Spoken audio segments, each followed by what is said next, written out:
Alors, nous sommes au début de juillet, un temps de vacances. Alors, je vous partage un peu d'un bel espace du Québec. Et aujourd'hui, la parole va nous parler de la loi. Et ça va être intéressant de voir des réalités qu'elle affirme toutes simples et qu'il va être bon qu'on puisse s'intégrer dans notre expérience spirituelle. Alors, la première lecture est tirée du livre du Deutéronome, et c'est Moïse qui parle au peuple. « Écoute la voix du Seigneur ton Dieu en observant ses ordres et ses commandements inscrits dans ce livre de la loi. » Et en parcourant toute la suite du texte, on va voir que le livre de la loi finit par être dans un lieu très proche, parce qu'il dit elle est dans la bouche et dans ton cœur pour que tu puisses la mettre en pratique. Alors, ce n'est pas une réalité d'abord livresque, je dirais c'est d'abord une réalité très humaine, une réalité qui nous constitue. Une loi qui n'est pas une règle, je dirais, de lettres, mais qui est inscrite dans un cœur, ce qui veut dire qu'il est d'abord une expérience et une présence. La présence même de ce Dieu d'Israël qui nous dit qu'il n'est pas à l'extérieur, mais bien à l'intérieur de nous.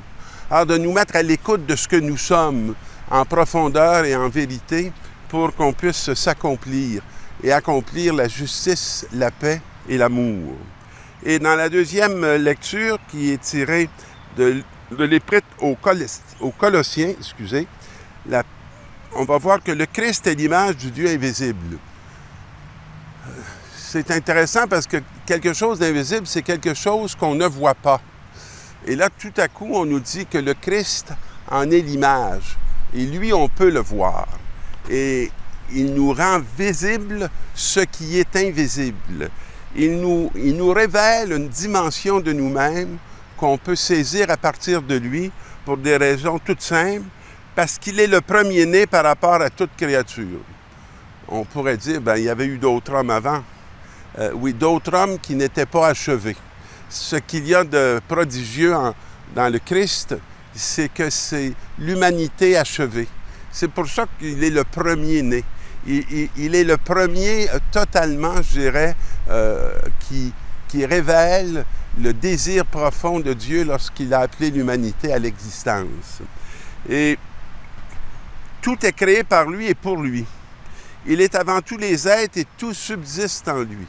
Alors, on dirait que rien ne se perd et que tout converge vers le Christ. Alors, on va demander, il nous dit aussi qu'il est la tête du corps, c'est-à-dire l'Église. Dans notre expérience d'Église, on est invité à ne pas prendre les devants, mais être à la suite, parce qu'il y a une direction. Et notre humanité, elle a reçu une direction. Et lorsqu'on va dans cette direction, on voit que tout se déploie. Et ce qui se déploie, c'est cet amour qui habite et qui est dans la communion du Père, du Fils et de l'Esprit. C'est, je dirais, le sens même de ce pourquoi on a été créé, d'appartenir à cet amour et d'y parvenir. Car Dieu a voulu que dans le Christ, toute chose ait son accomplissement total. Il a voulu tout réconcilier par lui et pour lui, sur la terre et dans les cieux, en faisant la paix par le sang de sa croix. On peut se demander comment on fait pour faire la paix par le sang. C'est la vie offerte, c'est la vie donnée. Et nous sommes appelés à la suite du Christ, nous aussi, à être capables d'assumer dans la confiance et dans la force de Dieu cette paix qui doit advenir par lui et aussi par nous, qui sommes ses frères, qui sommes ses témoins. Et on a dans l'Évangile un texte qui est très connu, qui est celui du bon Samaritain. Alors, qu'est-ce que nous dit cette parole? « Maître, que dois-je faire pour avoir part à la vie éternelle? » La question est importante. Que dois-je faire pour avoir? C'est comme un désir de possession, avoir la vie éternelle. Puis quels sont les actes que je dois faire, que je dois accomplir? Et on va regarder la réponse que Jésus va apporter. La première, ça ne sera pas une réponse, ça va être une question. Dans la loi, qu'y a-t-il d'écrit? Que lis-tu? Alors, il le réfère à cette écriture.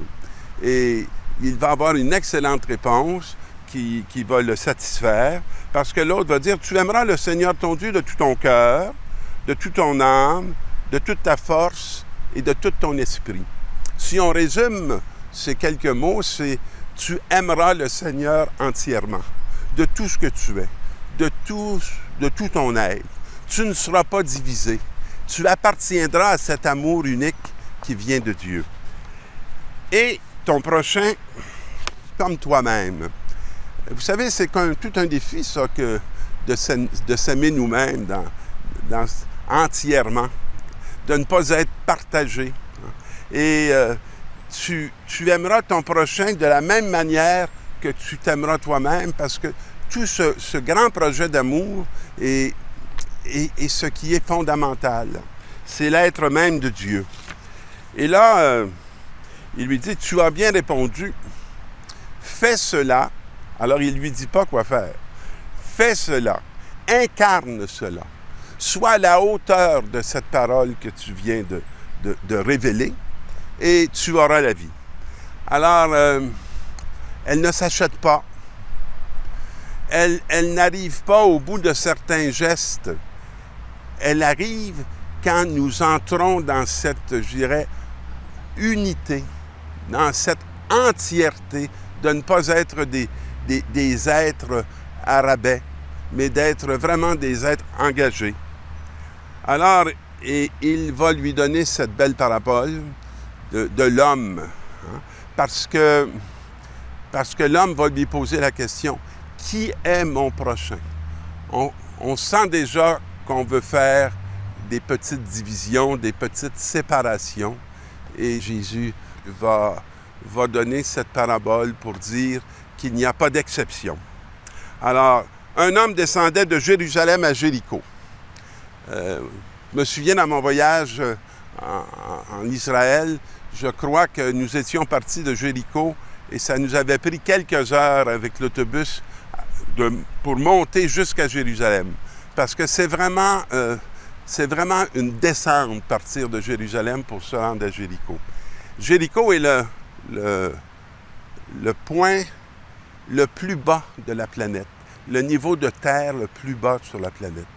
Alors, un homme partait de la hauteur de Jérusalem pour descendre dans Jéricho. C'est comme une expérience ou une image on pourrait dire presque de déchéance. Mais en même temps, c'est un mouvement de kénose, hein, cette descente dans la mort pour la traverser puis entrer dans la vie. Et il tomba sur des bandits. Qu'est-ce qu'ils ont fait? Ils l'ont dépouillé, roué de coups et ils sont partis en le laissant à moitié mort. Parfois, dans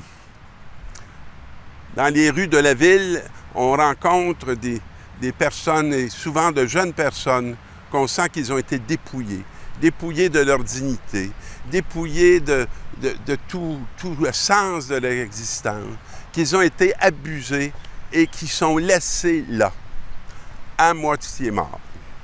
Et donc, ils l'ont roué de coups et ils sont partis.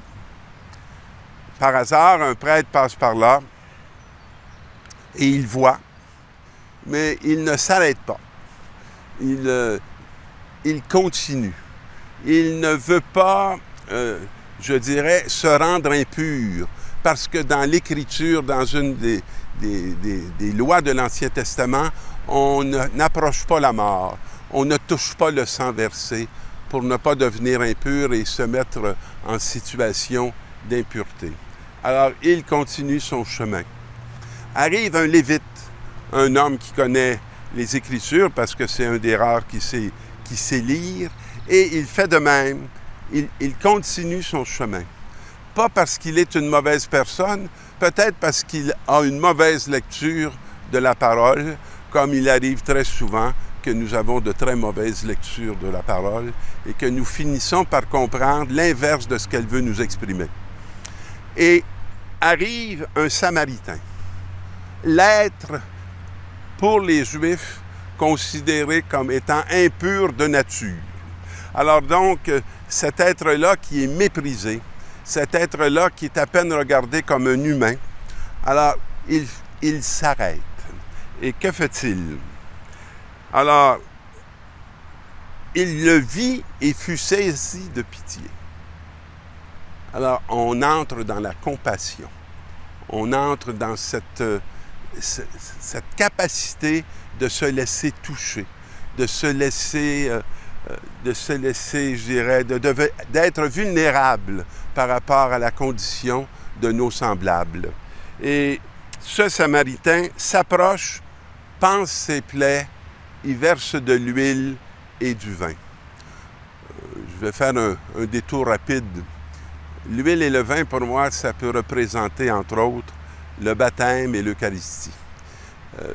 Cette huile qu'on reçoit qui fait de nous des élus, des gens marqués par l'amour de Dieu.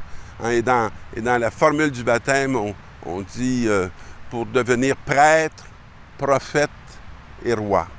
Alors, il y verse de l'huile.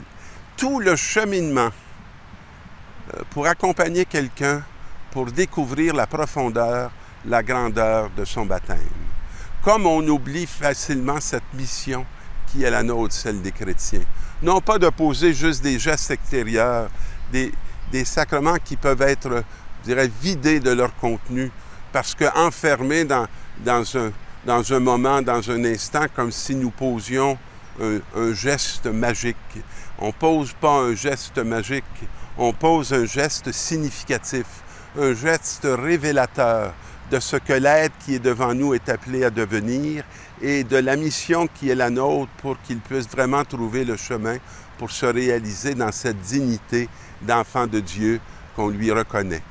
Et le vin, l'Eucharistie, le sang du Christ, la vie livrée, la vie donnée pour que la mort soit vaincue. La mort d'un frère ou d'une sœur, ce n'est pas quelque chose juste de personnel, c'est quelque chose de collectif. Et nous avons un rapport à la mort de la même façon qu'on a un rapport à la vie et qu'on a un rapport à la résurrection. On n'est pas appelé à ressusciter par nous-mêmes. On est appelé à ressusciter par la grâce de Jésus-Christ qui se communique à travers son Église, son corps qui est l'Église. Alors, il le chargea sur sa propre monture. Alors, est-ce qu'on est prêt à devenir la monture de nos frères et de nos sœurs? Et le conduisit dans une auberge et prit soin de lui. J'ai beaucoup de difficultés à ne pas reconnaître l'Église comme cette auberge où les croyants et même les non-croyants sont appelés à trouver les soins dont ils ont besoin, eux qui souvent sont dans cette chute entre Jérusalem et Jéricho, eux qui sont souvent marqués par des bandits qui ont passé sur le chemin pour les abîmer dans leur être. Et prends soin de lui, dit-il à l'aubergiste, et tout ce que tu auras dépensé de plus, je te le rendrai quand je repasserai. Alors, cette humanité aimée de Dieu, elle nous est confiée. Et elle ne nous est pas confiée dans un calcul, dans une peur de trop dépenser, d'être abusé. Elle nous est confiée par quelqu'un qui nous dit « Je te rembourserai quand je repasserai ». Et la question arrive, lequel des trois, à ton avis, s'est fait le prochain de l'homme tombé aux mains des bandits? Et la réponse va être aussi excellente. Le docteur de la loi répond, « Celui qui a fait preuve de bonté envers lui, va, toi aussi, et fais de même, pour entrer dans le royaume de Dieu, pour avoir la vie éternelle. Il faut partager la bonté de Dieu, dont nous sommes les premiers bénéficiaires, et aussi les envoyer pour répandre cette même bénédiction aux humanités qui ont besoin de se découvrir aimées. Bonne semaine, mes amis, bonne route sur le chemin de Jérusalem et de Jéricho.